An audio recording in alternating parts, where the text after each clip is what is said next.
I get so hyped up, I think I'm going Ike. I got one goal, and that's gold. If we ain't into fish, then we're hitting the road. I live the life of a fisherman, it never gets old. So welcome to the show, come on yo, we're going Ike.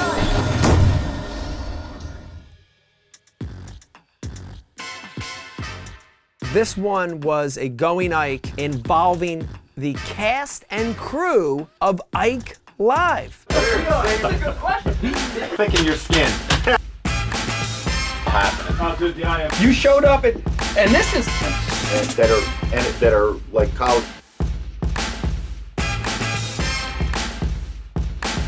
For those of you that don't know, I also have a live video podcast, a webcast called Ike Live. You know, one of the great things about this Going Ike episode is that it's really a copy of exactly what an Ike Live show is. Ike Live is really kind of a 3-hour show of a bunch of guys that are friends that kind of bust each other's stones the entire time. You know, making fun of each other, twisting stuff, you know, constant comedy.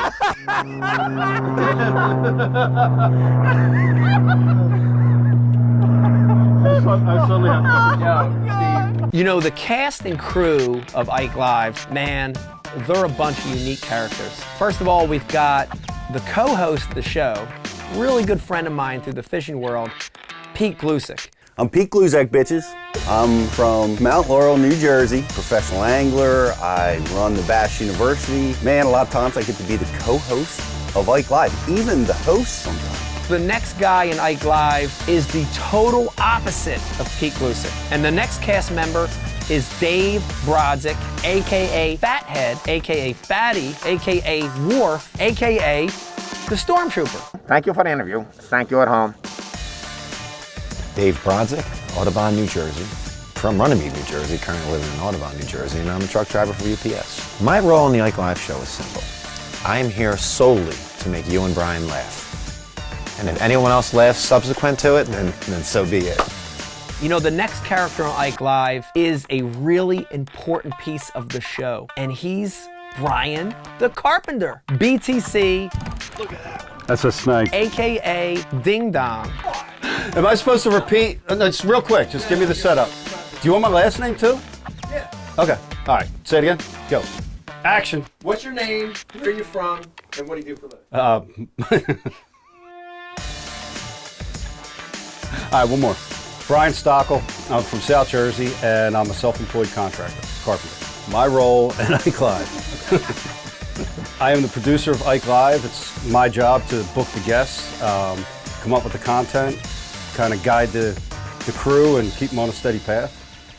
That was terrible. And the newest cast member of Ike Live is Eric the Intern. I work on Ike Live.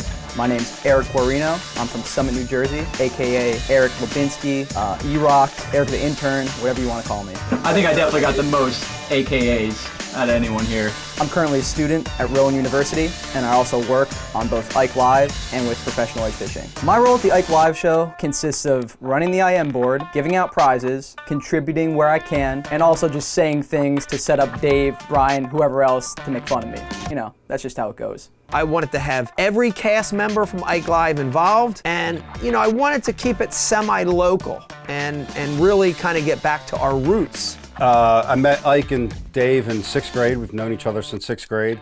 And it was kind of weird, like, we were the only people that all fished, you know? It was like me, Mike, Dave, another guy, Tom. We've always bonded as friends, and a lot of it has revolved around fishing. We just kind of came together through fishing, you know, we all met, and we were the only guys that fished, and you know, I think that's where the friendship started, and we've been good friends since 6th grade. 35 years later, 32 years later, here we are. We decided that when we were going to shoot this show, we were going to do it up in North Jersey. And it's an area of New Jersey that we don't fish a lot because we're from the southern part of the state, but we all have a little bit of history from fishing up there. The interesting thing is that one of the Ike Live cast members, who is Eric the Intern, has this area of New Jersey dialed. And we talked about setting it up, and we decided that we were going to do a multi-species show trying to target some different species in 2 different lakes in North Jersey. We were going to start at a lake called Round Valley Reservoir, and we were going to target primarily lake trout and rainbow trout. And then we were going to break about halfway through the day and make a move to a lake called Spruce Run, just a short way away, and we were going to target largemouth bass, smallmouth bass, and hopefully, if we got lucky, we'd also catch some hybrid striped bass. So on paper, this whole thing looked good.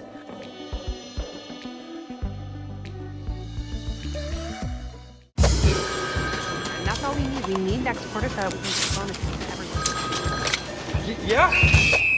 Stop working right now! Look outside. Is this spreadsheet weather? No, it's not. This is fishing weather. So stop clicking, get out there, and catch a bass.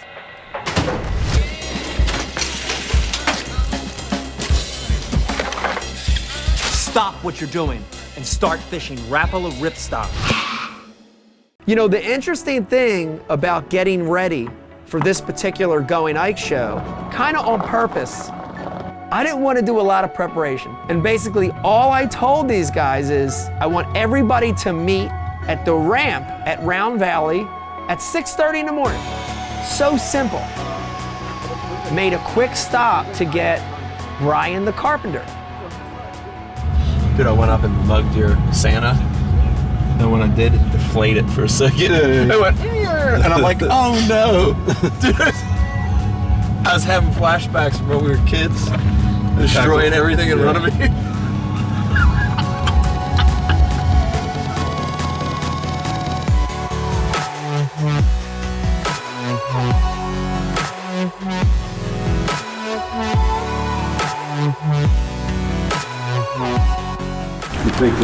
Big project with Peter up here? No.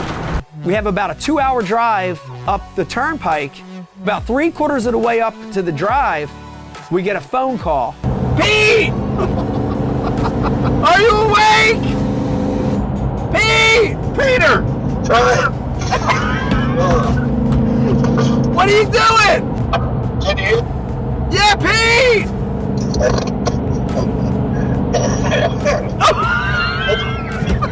We're screwed. He's like sleep talking. He's not even awake. Why is he not awake? Oh my God. This is bad. Are you there? We're here. But me and Brosnick thought we were meeting at 6 o'clock. Why does he have so much trouble with simple directions and numbers? And this is very typical of this crew, of the Ike Live crew. But you know, we make the decision, hey look, Pete and Dave, just when you get there, let us know, we're gonna start. Here he is. Ready? How many you caught so far? I didn't burn any for you. You ready, man? You ready to catch your first lake trout? Dude, I'm actually jacked up. I was telling Brian, this is true. It's been 20 years plus since I've been right here. Wow. This is a little freaky right now. That's pretty crazy. Seriously, this is a little freaky. We make a decision to start without them because there is absolutely an early morning bite. Mission aboard, sir. But one of the unique things about Round Valley Reservoir is it's a 9.9 horsepower limit. So we make a decision to use Eric, the intern's boat, as a tow vehicle to get out there. You know, as soon as we get out there, everything, in my opinion, is really perfect. There's not a big wind. The sun is just rising, so it's still low light. And we're gonna start our day by fishing a bait called a blade bait.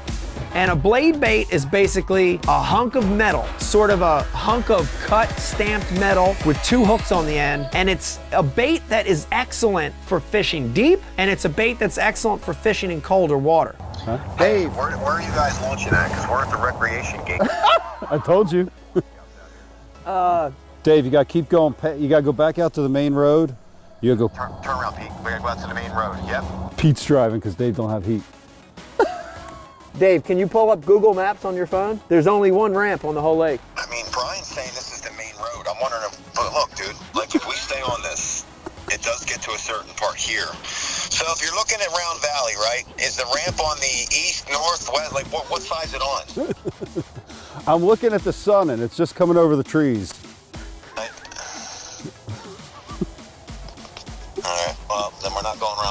side, Pete. We're on the right side.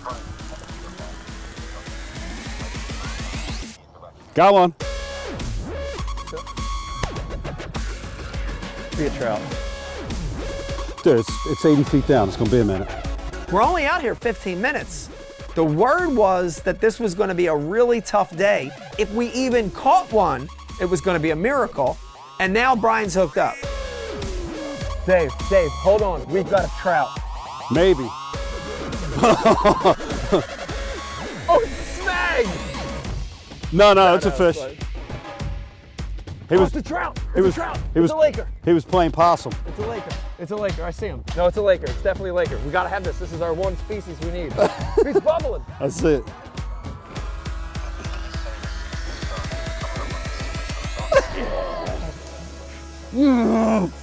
Look at that, Dave. Look at that.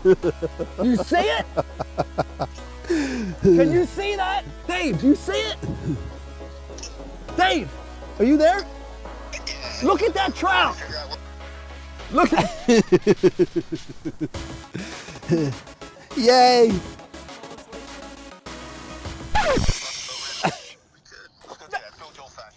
We'll get another one.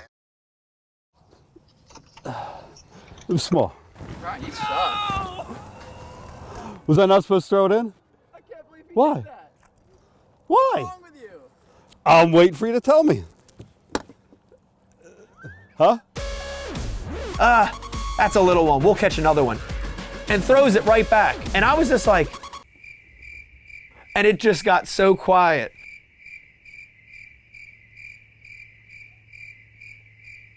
Dude, we let him have it. Well, you TV. cut right in front of the main camera It's shot, TV. dude. I didn't know. I had Dave on the phone. Eric's cutting in front of the camera like he's never been here before. You know, I was like right through the shot.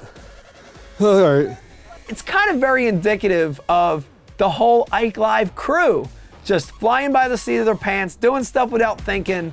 But we've got a lot of time left to hopefully catch another trout.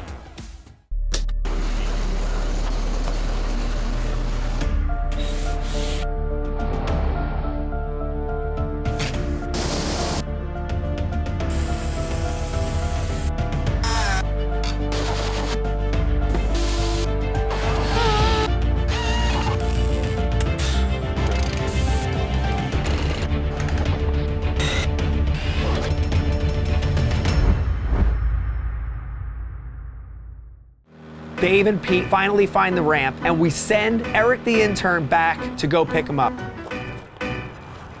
Only an hour and a half late. Actually, not really. We've been sitting here for a half, so an hour.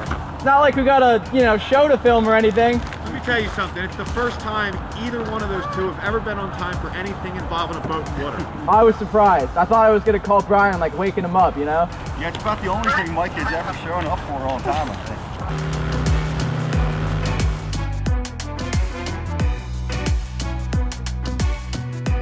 What's up? Hey guys, did Mike you up braid scissors, bro? What's up? Hey man. Stockel with his Sunday best on fishing. All right, Pete, come on, we want to see it. I'm on it. You're a silver buddy master. Come on, let's see it at work. What are we fishing? What do you mean, what do we fit? What do you mean? Like, is it a break line? Is it a drop? Or are we just mindlessly throwing out in the water? What I would describe as a deep water area near riprap, near the dam of the lake. Perfect spot for these lake trout and rainbow trout to set up, not just because of the deep water, but also because there's rock and there's a tower that really draws in the bait, creates a little bit of shade. It's a perfect spot. It'd be even funnier if I had a fish on. Look at this. Look what Dave caught. A rope. Dave caught a rope. Like, what are they fishing for? A Loch Ness? Look at this. What is this thing with the bobbers? Why would someone do that? The gun. All right. I knew I should have got the flu. And I almost feel like I'm being set up because Eric told me to cast toward the rocks. He hasn't cast it that way yet, and I've caught that anchor rope about 12 times already, man. Every time I look over, Dave is busting on Brian, or Brian's busting on Pete, or Pete's busting on Eric the intern. It's nonstop, and it's pretty awesome. The camaraderie, the jib-jabbing going back and forth. it keeps you going throughout the day. So I make a decision to switch to another bait that's really good, which is a finesse swim bait. I switch to a 1/4 ounce VMC head, and I put just a real little, it's a 4-inch finesse style Berkeley swim bait on the back, and I start throwing this thing in the same area in front of the riprap. So I'm having to make long casts with this swim bait and count it down forever. Big it, net. Ooh, stay on there. Oh, Betsy. Sweet Betsy, Pete, net! And I'm yelling for Pete to get the net. Come on this side. Pete's being slow. He's being like a turtle. Sweet Betsy. Oh, sweet Betsy, don't you come off of there. Oh, please. Oh, God, it's a tank. Pete, don't you mess this up, Pete. Pete, don't you mess this up. Pete, don't you mess this up. Pete, don't you mess this up. Pete, get him. Yeah! Yeah! Yeah! I love you, Pete. I love you. Hold on. Let me get on your back. For me to catch a lake trout, to catch my first laker, to catch it in New Jersey, this is a big moment for me. Wow, dude, look at that thing. Are you supposed to lip trout? Oh, look at that. Wow, look at that thing. Oh my God, look at that thing, dude. God. I mean, just ate a swim bait. This has made the show. If we never catch another fish, this is gonna be a great episode, but this is my first lake trout, and I'm proud of this thing.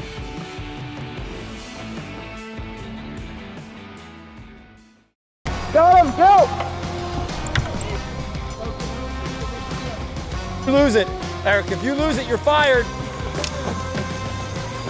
Oh, that's a good one. Yeah. Yeah! Look at that. He in about 20 foot of water, which is shallow for here. It's a good looking fish. And now Eric's got a really beautiful lake trout. He caught that one on a swim bait as well. So we've got about an hour left to fish, and before I know it, I look over, and now Dave's hooked up. Largemouth. Woo! And he's got a largemouth. He's got a fish that's an unintended species. Yeah, it made me bite here. Now it's a 1-pounder, Iaconelli style. Yeah, good one. Oh yeah. Bass. Oh! Is it a bass? Yeah. Another largemouth. Oh, smallmouth. Smallmouth! There you go. North Jersey smallmouth. Binsky. All 13 ounces of them. 3.5. Before we know it, we look at our watch, and it's 11 o'clock already. We're pulling out of Round Valley Reservoir. Leg 1 of our trip, our Ike Live trip, is complete. Successful, mission accomplished. 3 lake trout caught, a couple junkfish, a couple bass. We're heading on now to Spruce Run, and now we're gonna target bass and hybrids. Come on, let's go.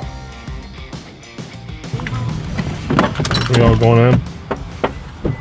Food. New York, New Jersey, Pennsylvania, we're known for our food, and this is a really good little hole-in-the-wall deli that Eric knows about. All right, so instead of sitting down and eating like civilized people, we're gonna stand around a boat and eat. We're gonna drive. Let's drive. Woo! Welcome to Bass University TV, an online video training course where you'll learn champion bass fishing techniques from pro anglers Pete Glusek, Mike Iaconelli, and their talented special guests. From on the water to in the classroom, you'll learn sound techniques and strong fundamental bass fishing skills. Watch hours of video content on multiple topics at your own pace for a low monthly fee. Cancel at any time. Information is power in the sport of fishing, so learn from the very best. Subscribe to Bass University TV today. And Spruce Run is another one of those lakes that I fished years ago when I was a kid. I'm looking at the lake and I'm blown away because the first thing I notice is that the lake level is really, really down. And we're going to head toward an area, Spruce Run, that is the deepest water in the entire lake. We're going to pull out No word about this bait, but I got a bit of a feeling, folks. This is feeling like shad wrap water to me. I'm headed over to the Rip Rap, fishing here, wintertime conditions. That steep rock is a sure bet when that water gets cold. We got water temperature in the 40s. You typically want to find the deepest water in the lake. That rock attracts some heat. It's a perfect spot. You got a number 7 shad wrap. One of the things I like to do in the winter is to slow its float rate to make it a little bit more suspending. I like to upsize the hooks. From the factory, we've got 2 number 6s, and I'm going to spin these off and put a short shank number 4 on here, a bigger size hook. Here's the way that I change these trebles out. Check it out. I just get it started on the split ring. I get it started spinning out, and then I'm going to put the next one on, and once that one goes on, it spins the old one right off. Again, here it goes. I'm going to get that hook started in the gap of that split ring just by using my fingernail. There it goes. I'm going to get my new hook, the replacement hook. I'm going to spin it on there. As that one goes on, that one comes off. Now I've got a bait that's going to dive the same. It's not going to change the action, but it's going to slow that float rate a little bit, and it's going to give me a bigger bite to catch more fish. As soon as we get there, we make a decision to fish off the bank, and we're not going to fish the rock itself, but we're going to fish where there's sort of a little ledge that drops off. It's a ledge that goes from about 20 feet on top all the way down to about 35 or 40 foot. That's a good one. That's a big one. We need a largemouth. Nah. What is it? Fry. Brian? That's snake. Brian, can you hear me? Brian? Because Brian wasn't on the net. Brian knocked him off on purpose. Okay. He was pissed he didn't get the bite, so he knocked him off with the net. Man, it's a tense moment because a 4-pound, 5-pound smallmouth right now for this show would be awesome. For Eric, it would be awesome. And it's disheartening that he didn't get it in. But at the same time, what a great sign. Good sign, bro. That is promising. Wild on that. Yeah! So that's a talent? No, it's a... Big one. There he is. There he is. Net. So he's cracking. That's a keeper. Oh my God. Gotta be 4 or 5. What is that thing? You know, the way that we're working this blade bait, this Binsky lure, is really key. But all of us are fishing this blade bait tremendously slow, and we're doing just real short hops with our rod tip to keep it near the bottom, to keep that thing fluttering up, and then just falling down. And that blade bait, as it falls, really does a great job of mimicking forage that's dying. Shad, alewife, and herring, specifically on this lake, that are dying. That blade bait's doing a great job of matching that. We keep going back and forth on this rip wrap, and it's non-stop action. Almost every one of us at some point is hooked up with a fish. It's pretty exciting, and it's testament that in the winter, these fish a lot of times will stack up in smaller areas.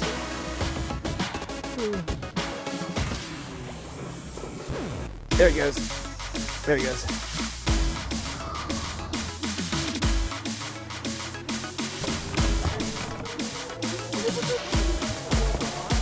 Another one of Eric. Ah! He's like, no, you're gonna lose him. It's a good thing I got 6 hooks.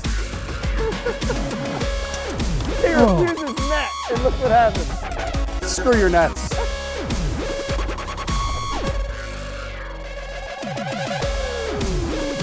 You know, I don't know what it is with Brian the Carpenter. I mean, every time we look at this guy, he's snagged up. He's snagged on the bank, he's snagged on a rock, he's pulling this way, he's bow and arrowing, he's asking Eric to move the boat. I mean, the guy must have been snagged 60 times. It's crazy. Yeah, Ike Live has blessed me with some opportunities, you see. I think I've become a better angler because I get more free stuff now.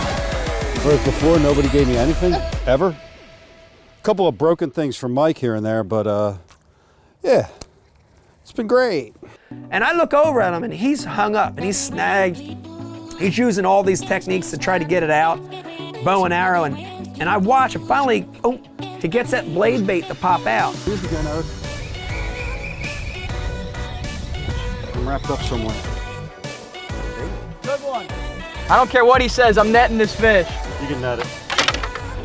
He can only get them off the snags. Yeah. There we go. What is that?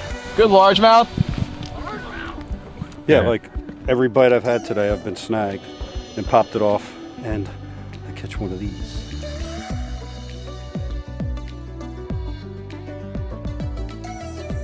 And we make a decision in our boat to go shallow. We're gonna fish right along the face of the riprap. Oh my God! Giant on the shad rat! Feeling it. Once again, like in the morning, I'm hooked up with a big one, and I'm like, Pete, net, Pete! Jesus.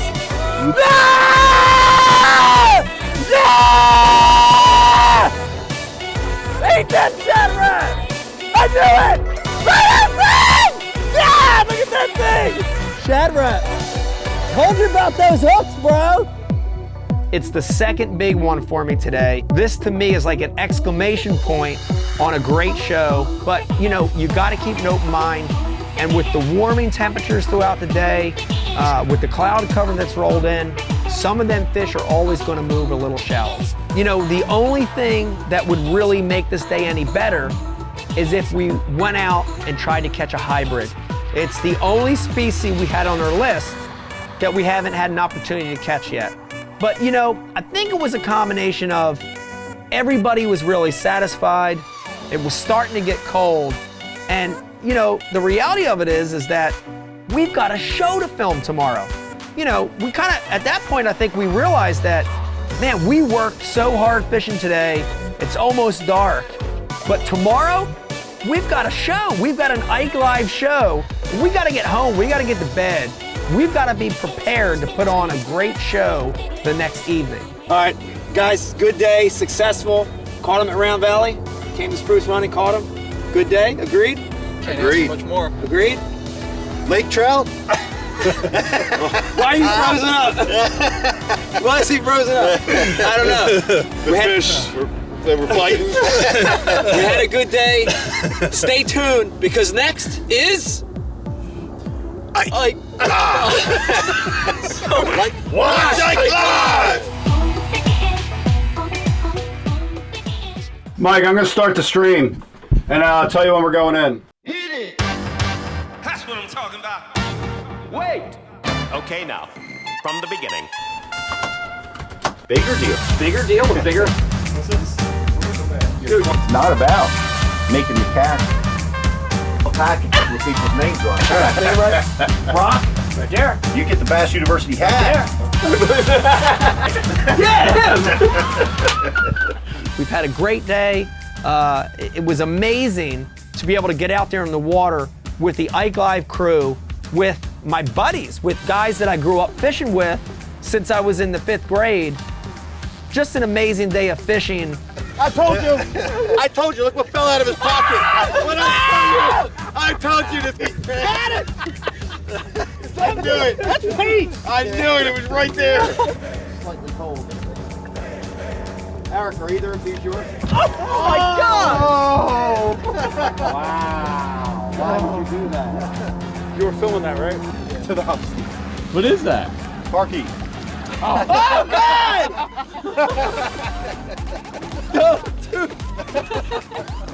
They were lures that I snagged off the bottom. They were Eric's. And we beat this place up the week leading up to our big shoot. For information on the product and gear used in the show, go to MikeIaconelli.com and follow me on my social feeds at Mike Iaconelli. And if you want to help grow the sport of fishing, get kids involved. Go to theikefoundation.org to to figure out information on how you could help get involved in getting kids fishing.